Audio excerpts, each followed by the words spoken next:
కొన్ని రోజుల క్రితం బెంగళూరులో జరిగిన రేవ్ పార్టీ పైన పోలీసులు రైడ్ చేసి 100 మందిని పైగానే పట్టుకున్నారు. అయితే వారిని పట్టుకున్న వీడియోస్ కొన్ని సోషల్ మీడియాలో చక్కర్లు కొడుతున్నాయి. ఈ రేవ్ పార్టీకి మన తెలుగు ఇండస్ట్రీ వారు కూడా అటెండ్ అయ్యారని చెబుతున్నారు. దీంతో ఈ ట్రోల్స్ చేసే వారికి ఇంకొంచెం మసాలాలు దొరికినట్టు తయారైంది. అసలు ఈ రేవ్ పార్టీస్ అంటే ఏంటి, ఇందులో అంతగా ఏముంటుంది? ఈ రేవ్ పార్టీస్ అనేవి వెస్ట్రన్ దేశాలలో స్టార్ట్ అయిన పార్టీస్. ఈ పార్టీస్ లో ఎక్కువ మోతాదులో డీజే సౌండ్లు, మత్తు పదార్థాలు ఎక్కువగా ఉంటాయి. అంటే లిమిట్ అనేది ఉండదు. పార్టీ అనేది వేరే లెవెల్లో ఉంటుంది. ఈ పార్టీస్ ని ఎంతో సీక్రెట్ గా ప్లాన్ చేసుకుని ఇన్వైట్ చేసుకుంటారు. ఈ పార్టీస్ యొక్క ఇన్విటేషన్ మీద కూడా ఈ రేవ్ పార్టీ అని పేరును మెన్షన్ చేయరు. ఇవి ఎందుకని ఇంత సీక్రెట్ గా ఉంటాయంటే ఈ పార్టీస్ లో అంతా ఎక్స్ట్రీమ్ లెవెల్ లో ఉంటుంది. అది ముందైనా చిందైనా. అలానే కొన్ని రేవ్ పార్టీస్ లో అయితే సెక్షువల్ గేమ్స్ కూడా జరుగుతుంటాయి. ఈ పార్టీస్ కి వచ్చే వారికి ముందుగానే తెలుసు అందులో సెక్షువల్ గేమ్స్ ఉంటాయని. అంతేకాదు ఈ పార్టీస్ వచ్చిన వారందరికి ఒక లీడర్ ఉంటాడు. అతను కొన్ని టీమ్స్ గా విభజించిన తర్వాత first level, second level, third level అనే గేమ్ ప్రకారంగా ఒక లెవెల్స్ ని రెడీ చేసి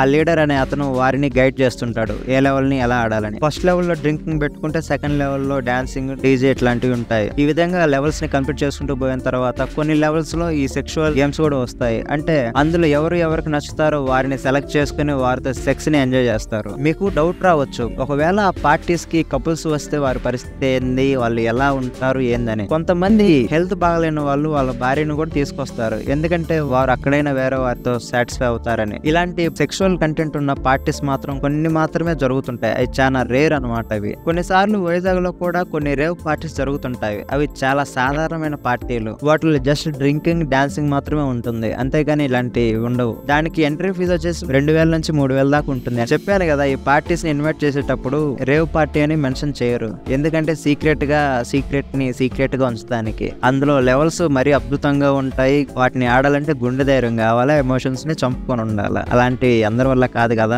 చాలా రేర్ గా వెళ్తుంటారు అలాంటి పార్టీస్ కి, రేర్ పర్సన్స్. బెంగళూరులో జరిగిన రేవ్ పార్టీ ఎంట్రీ ఫీజు వచ్చేసి 50 లక్షలని ట్రోల్ చేస్తున్నారు. కానీ నిజానికి అక్కడ పోలీసు వారు చెప్పింది పార్టీ మొత్తం ఒక రోజు జరగడానికి అక్కడ మొత్తం 50 లక్షలు ఖర్చు అవుతుంది. అంటే ఫుడ్ గానీ, ఎలక్ట్రిసిటీ బిల్లు గానీ, ఇంకా మిగతావి ఉంటాయి కదా, డ్రింక్స్ ఇట్లాంటివి సంథింగ్, వాటన్నిటికీ ఒక రోజు ఖర్చు 50 లక్షలు అవుతుందంట అని పోలీసులు చెబితే వీరు దానిని పట్టుకొని ట్రోల్స్ చేసేవారు ఎంట్రీ ఫీజు వచ్చేసి 50 లక్షలని అంటున్నారు. కనీసం 50 లక్షలు అంటే అంబానీ, బిల్ గేట్స్ లాంటి వాళ్ళు అయితే ఖర్చు పెడతారు. కానీ ఇట్లాగా ఇండస్ట్రీలో ఉన్నవారైతే కొంచెం ఆలోచించాలి, అంత ఖర్చు పెడతారా ఈ పార్టీస్ కి అని. అయితే అక్కడ అయింది పర్ హెడ్ ఎంట్రీ ఫీజు వచ్చేసి 2 lakhs అంట. అంటే మనిషికి 2 లక్షలు అంట ఎంట్రీ ఫీజు. మామూలు విషయం కాదు కదా. ఈ పార్టీలు ఇంతమంది దొరికారు కదా, సెక్సువల్ గేమ్స్ ఏమైనా జరిగాయని చెప్పి పోలీసులు ఎంక్వైరీ కూడా చేస్తున్నారు. కానీ రిజల్ట్ ఇంకా బయటికి రాలా. అసలు ఎందుకని పోలీసు వారు రేవ్ పార్టీస్ పైన రైడ్ చేస్తున్నారంటే మన భారత్ లో ఇలాంటి డీజే సౌండ్స్ పార్టీస్ స్వతహాగా జరుపుకోకూడదు. ఎందుకంటే ఈ సౌండ్స్ వల్ల నా పక్క వారు డిస్టర్బ్ అయ్యి పోలీసులకు కంప్లైంట్ ఇస్తే ఆ పార్టీ జరుపుకునే వారి పైన కేసులు పడుతుంటాయి. అలానే ఇందులో మత్తు కోసం కొకైన్స్ లాంటివి, అలానే